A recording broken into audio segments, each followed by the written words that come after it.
तो ये आपका जो है सेंसिबल जो वर्ड है ये आपका बिल्कुल राइट हो जाएगा। नेक्स्ट देखो, हिज पार्टनर डाइड, ठीक है ना, and this added to his. अब सीधी सी बात देखो, सेंस पकड़ो आप इसका, इसमें करेक्ट एक्सप्रेशन अपने को देखना है। भाई सेंस क्या है, उसका पार्टनर जो है उसकी मृत्यु हो गई, जाहिर सी बात है कोई नेगेटिव काम हो गया, ठीक है, मृत्यु हो गया तो भाई कोई खुशी तो होगी नहीं, दुख ही होगा। तो दिस एडेड हो गया, एडेड का मतलब इससे क्या चीजें जुड़ गई उसकी लाइफ में, उसकी लाइफ में खुशियां आ गई, ये तो नहीं होगा भाई, दुख ही होगा ना कोई नेगेटिव वर्ड होगा उसके।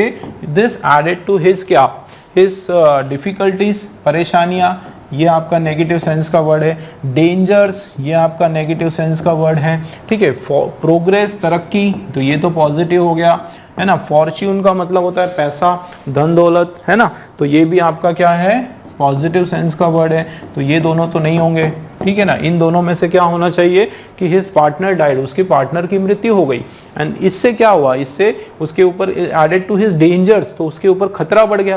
भाई उसके पार्टनर की मृत्यु हो गई, इसके कारण उसके ऊपर खतरा बढ़ गया, ये होगा। या फिर उसके ऊपर परेशानियां बढ़ गई, परेशानियों का ढेर हो गया, परेशानियां ज्यादा बढ़ गई, तो जाहिर सी बात है ये आपका सही हो जाएगा, ठीक है ना। परेशानियां बढ़ गई भाई, उसके पार्टनर की डेथ हो गई, इसके कारण उसके ऊपर और परेशानियां दूसरी उसके ऊपर आ गई।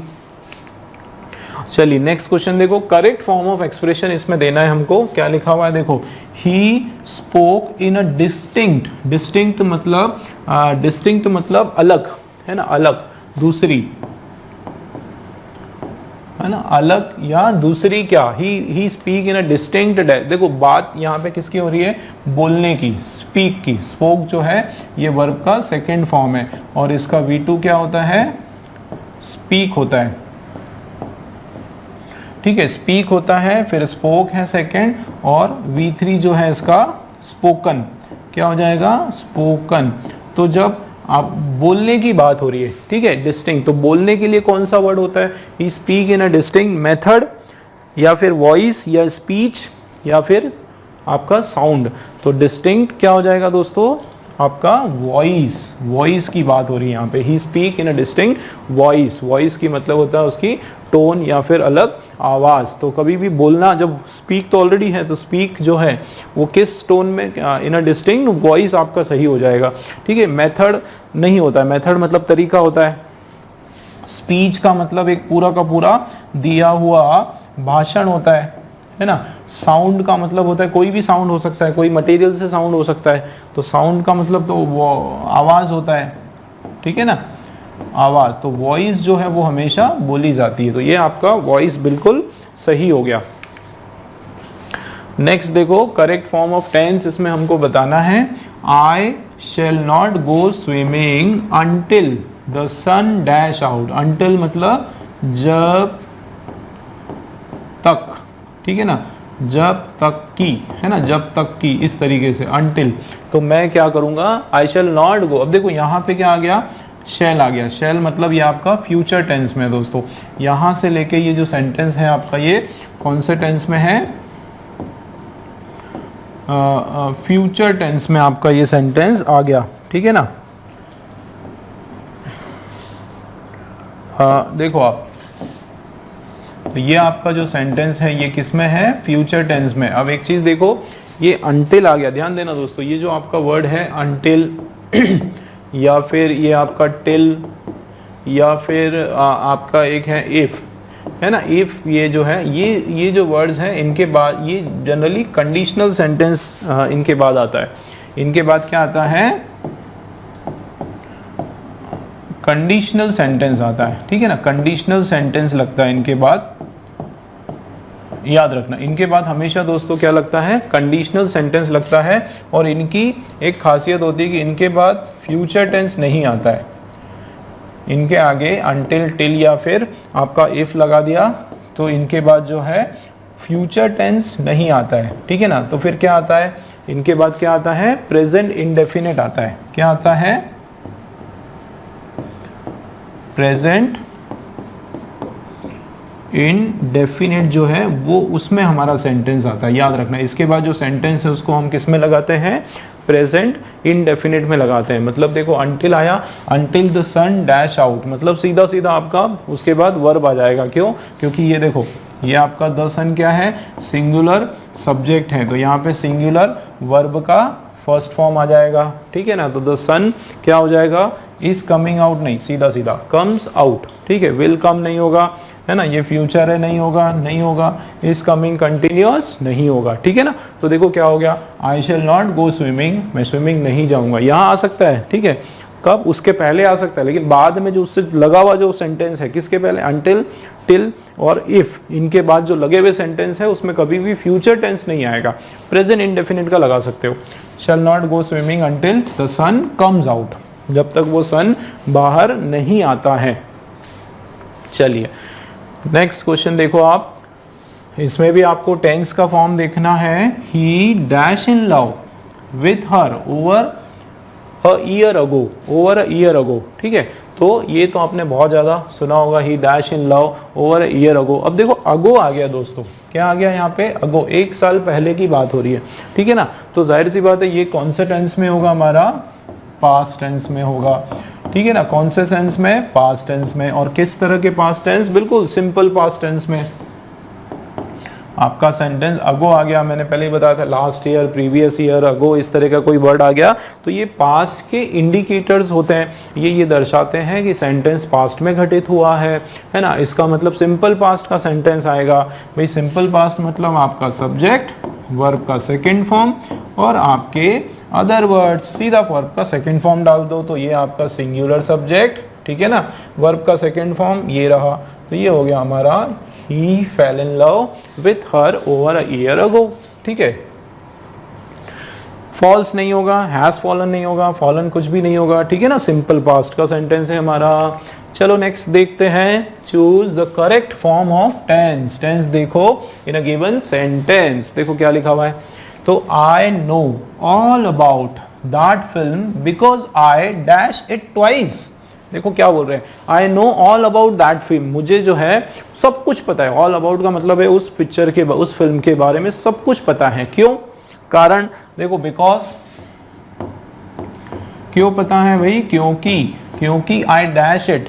देखो I know all about, know क्या है, वर्ब का फर्स्ट फॉर्म है ना, ये सिंगुलर सब्जेक्ट है ना, तो मुझे उसके बारे में सब कुछ पता है क्योंकि आई डैश इट ट्वाइस, तो मैंने क्या करा, मैंने उसको 2 बार देखा। देखो ये ट्वाइस, ये आपका समय बताने वाला हो गया। ठीक है, तो आई डैश इट ट्वाइस, तो क्या होगा, आई डैश इट ट्वाइस, तो मैंने उसको इसको हिंदी करते हैं भाई, मुझे जो है उस पिक्चर के बारे में, मूवी के बारे में सब कुछ पता है क्योंकि मैंने उसको 2 बार देख ली है, या फिर मैं उसको 2 बार देख चुका हूं।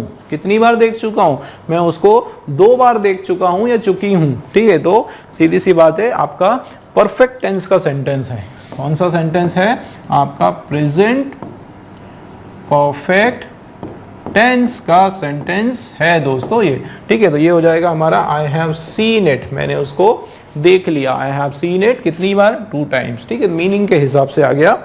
चलिए नेक्स्ट क्वेश्चन आपके सामने है, choose the correct form of tense का ही क्वेश्चन है ये। देखो क्या लिखा हुआ है, if the painting is good they dash it in the exhibition. क्या बोल रहे हैं, यदि, कंडीशन हो गया ना, यदि, देखो यदि पेंटिंग अच्छी है ना, अच्छी रही या अच्छी है, अगर यदि ये पेंटिंग अच्छी है तो उनको क्या करना चाहिए, they dash it in the exhibition. तो वो अगर पेंटिंग अच्छी है तो वो क्या करेंगे, वो ऐसा करेंगे। तो दोस्तों देखो यहाँ पे तो आपका प्रेजेंट में नहीं आएगा, यहाँ पे तो सॉरी, यहाँ पे तो आपका फ्यूचर में, यहाँ पे तो आपका फ्यूचर में, उसके इमीडिएटली जो बाद वाला सेंटेंस है इफ के, वो तो फ्यूचर में नहीं आएगा, लेकिन उसके बाद वाला जो है वो किस में आएगा, सेकेंड पार्ट जो है इफ के बाद, वो हमारा होता है सिंपल फ्यूचर का सेंटेंस। याद रखना दोस्तों। ठीक है, ये इफ देखो क्या है, ये आपका कंडीशनल वर्ड है, ये क्या है आपका कंडीशनल वर्ड है। ठीक है ना, कंडीशनल वर्ड है। तो मैंने क्या बताया, कंडीशनल वर्ड, उसके बाद एक सेंटेंस आता है कंडीशनल सेंटेंस, उसके तुरंत बाद फ्यूचर टेंस में नहीं आने वाला है। ठीक है, सिंपल सेंटेंस बनेगा उसका, और उसके जो अगला सेंटेंस बनता है वो सिंपल फ्यूचर में बनेगा। तो they dash it in the exhibition, कि भाई अगर पेंटिंग अच्छी है तो उनको क्या करना चाहिए, उनको उस पर एग्जीबिशन में लगा देना चाहिए। तो दे विल देखो क्या होगा, they will hang it, they will hang it in the exhibition, या दे वुड हैंग इट, या दे हंग इट, या they will have hang it. तो यहाँ पे ये आपका सही हो जाएगा, दे विल हैंग इट। भाई क्या है कि अगर पेंटिंग अच्छी होगी तो वो उसको क्या कर देंगे, विल हैंग कर देंगे, उसको वहां पे लटका देंगे, एग्जीबिशन में शो कर देंगे। और विल के बाद तो हमेशा वर्ब का फर्स्ट फॉर्म आता है, विल हैव, हैंग, हंग, हंग, ये देखो हैंग, हंग, हंग, हैंग, हाँ तो ये V3 फॉर्म है, लेकिन ये परफेक्ट में आने की यहाँ पे रिक्वायरमेंट ही नहीं है, विल हैव हंग, ठीक है ना। वुड हंग, वुड हंग भी नहीं होगा, ठीक है ना। तो ये हमारा बिल्कुल विल हैंग जो है बिल्कुल सिंपल फ्यूचर में आने वाला है आपका, सिंपल फ्यूचर में, और विल के बाद हमेशा वर्ब का फर्स्ट फॉर्म आएगा। तो ये हमारा ए वाला सही है। नेक्स्ट देखो क्या लिखा हुआ है, choose the most suitable determiner, हमको इसमें से चूज करना है। देखो क्या लिखा हुआ है, let's listen to dash music on the radio, कि चलो हम, लेट्स का मतलब क्या होता है कि चलो दोस्तों, आओ दोस्तों, इस तरह से कभी बोलते हैं ना हम लोग, चलो यार, चलो हम, ऐसे चलो हम, या फिर आओ, केवल आओ भी बोल सकते हैं, या आओ हम, आओ हम, इस तरीके से एक साथ मिल बैठ के, उसमें ना जो बोलता है वो भी आ जाता है, और वो एक तरह से दूसरों को, सभी को, अपने दोस्तों को इनवाइट करता है ना। तो वहां पे लेट्स का यूज करते हैं। तो लेट्स लिसन टू क्या, dash music on a radio. अब म्यूजिक की अगर मैं बात करूं दोस्तों, म्यूजिक क्या है, काउंटेबल है कि अनकाउंटेबल है। वही म्यूजिक क्या है आपका, गिन नहीं सकते हो कितना म्यूजिक, एक म्यूजिक, दो म्यूजिक, चार म्यूजिक, ये आपका अनकाउंटेबल नाउन है। तो अनकाउंटेबल नाउन के लिए कौन सा वर्ड सूटेबल है, अ फ्यू तो होगा नहीं, है ना, क्यों, क्योंकि ये तो आपका काउंटेबल में आ गया। सम हो सकता है, सम मतलब थोड़ा, कुछ, है ना, या थोड़ा, है ना, इस तरीके से थोड़ा सेंस आ रहा है ना, एक हल्का फुल्का इस तरीके से। लिटिल, लिटिल का मतलब भी होता है थोड़ा, ठीक है। और मच का मतलब भी होता है काफी, तो मच का यहाँ पे मतलब है काफी। तो कौन सा हो जाएगा, आओ भाई हम, अ फ्यू तो पहले ही कैंसिल हो गया हमारा, ठीक है ना। यहाँ पे क्या आ गया, चलो हम कुछ music, some music on the radio, let's listen to some music in the, let's listen to little, little, अच्छा लिटिल आ गया ना, लिटिल म्यूजिक, लिटिल मतलब थोड़ा सा, क्या हो रहा है, थोड़ा सा म्यूजिक सुनते, चलो ज्यादा नहीं सुनते, थोड़ा सा सुनते, उस मीनिंग में आ रहा है क्या, नहीं आ रहा है। इनवाइट कर रहे हैं तो भैया चलो कुछ म्यूजिक व्यूजिक हो जाए, इस तरीके से बात हो रही है, चलो कुछ टाइम पर, मतलब रेडियो पे हम लोग कुछ एक म्यूजिक भी हो जाए। तो यहाँ पे सम जो है वो आपका एकदम मीनिंग वाइज जो है ना दोस्तों, बिल्कुल अप्रोप्रिएट हो गया आपका सन। क्यों, क्योंकि यहाँ पे एक पॉजिटिव सेंस में बात हो रही है, ठीक है ना, एक पॉजिटिव सेंस में बात हो रही है, और ये जो है आपका एक नेगेटिव सेंस दे रहा है। चलिए नेक्स्ट क्वेश्चन देखते हैं।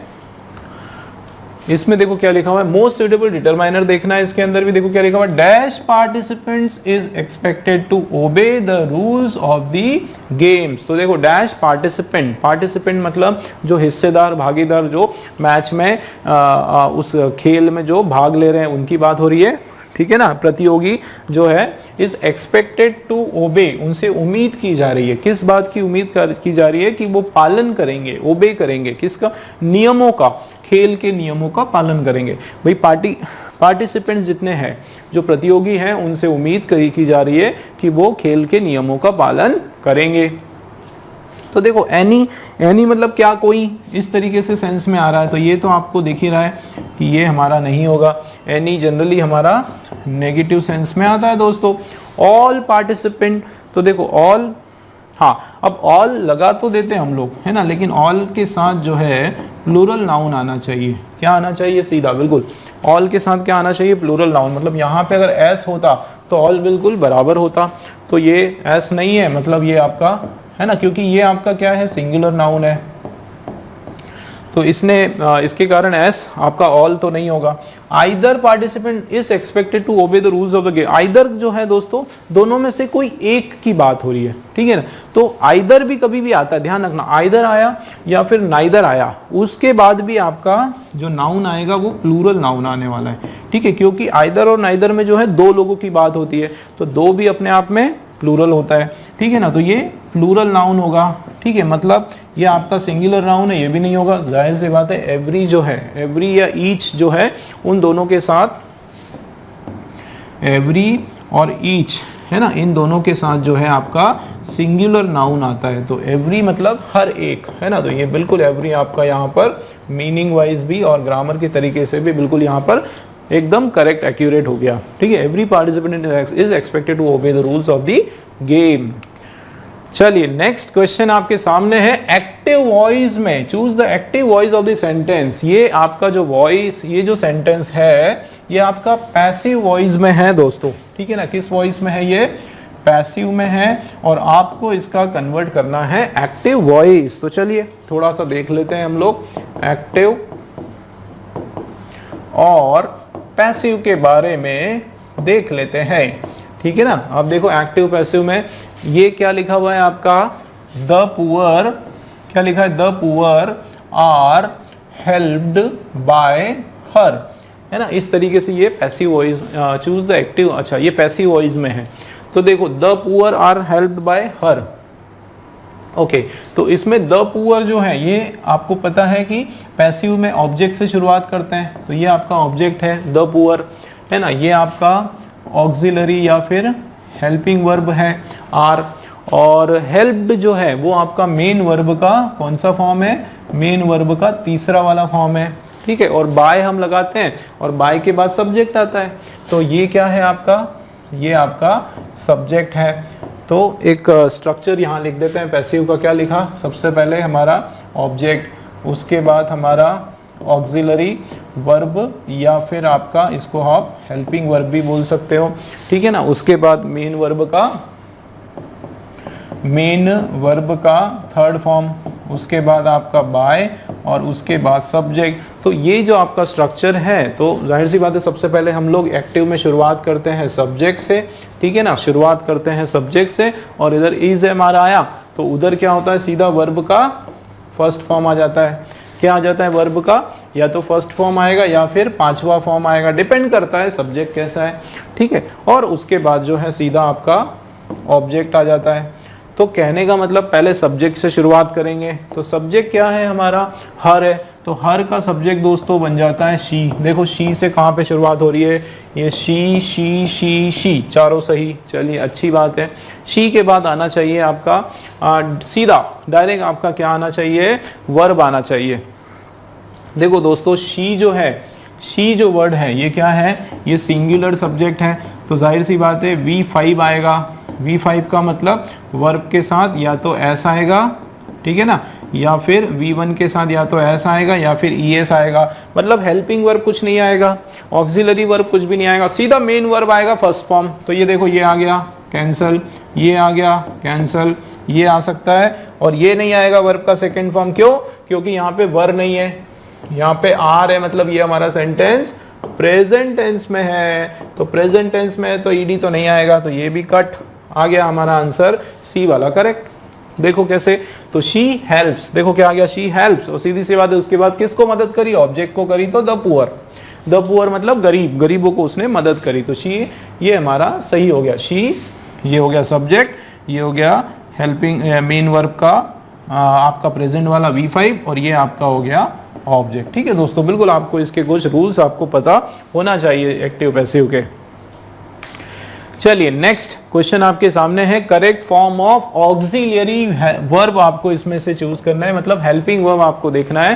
क्या लिखा हुआ है देखो, the car broke down and we dash to get a taxi. तो ब्रोक डाउन का मतलब क्या, खराब होना। मैंने बताया था ब्रोक डाउन जो आपका जो फ्रेजल वर्ब है, ठीक है ना दोस्तों, ये जो आपका फ्रेजल वर्ब है ये स्पेसिफिकली खराब होना, और किसके लिए खराब होना, गाड़ियों के लिए, व्हीकल्स के लिए यूज होता है। ठीक है ना, ये खराब होना है ना, ब्रोक डाउन मतलब खराब होना, लेकिन स्पेसिफिकली ये किसी व्हीकल्स के लिए यूज करते हैं हम लोग, गाड़ियों के लिए ये यूज होता है। ये तो याद रखना, ये वर्ब आपका गाड़ियों के। देखो एंड आया, अच्छा ये कौन सा फॉर्म है ना, ये प्रेजेंट है कि पास्ट है। तो देखो ब्रेक का सेकंड फॉर्म पास्ट ब्रोक होता है, ये देखो ब्रेक है ना, ब्रेक ये V1 हो गया, ठीक है, और आपका इसका V2 जो है वो ब्रोक हो गया, ठीक है ना, ब्रोक हो गया, और इसका V3 जो है वो आपका क्या हो गया दोस्तों, ब्रोकन हो गया। तो जाहिर सी बात है V2 मतलब आपका पास्ट टेंस में चल रहा है, ये कौन से टेंस में चल रहा है, पास्ट टेंस में, ठीक है ना, पास्ट टेंस में चल रहा है। तो एंड के बाद वाला जो सेंस है वो भी आपका किसमें होगा, पास्ट में होगा। कैसे पास्ट में होगा, सिंपल, देखो समझो आप कैसे, स्ट्रक्चर समझो, उसका पूरा सेंस पकड़ो भाई। इधर पास्ट टेंस है, बीच में एंड है, एंड क्या करता है, दो सिमिलर सेंस वालों को जोड़ने का काम करता है। तो ये भी आपका क्या होगा, एकदम सिंपल पास्ट हो जाएगा, ठीक है ना, क्या हो जाएगा, सिंपल पास्ट हो जाएगा। तो वी के बाद सीधा अपना सब्जेक्ट आपका वर्ब आना चाहिए, वी के बाद V2 आना चाहिए। चलो बताओ कहाँ है, तो वी हैव, ये तो V1 है, नहीं होगा। वी आर, ये आपका हेल्पिंग वर्ब है, नहीं होगा, है ना, ये भी कैंसिल कर दो। ये आपका ये आपका सॉरी हेल्पिंग वर्ब है, ये भी नहीं होगा, तो ये आपका सही हो गया। We had to get a taxi, ठीक है ना। देखो किस तरीके से किस अप्रोच के साथ, बिल्कुल मैंने आपको एकदम कंसेप्ट और ग्रामर के तरीके से मैंने बताया। दोस्तों एंड आता है, उसके पहले आपका पास्ट टेंस में सेंटेंस है, तो जाहिर सी बात है अगला सेंटेंस भी पास्ट टेंस में होगा।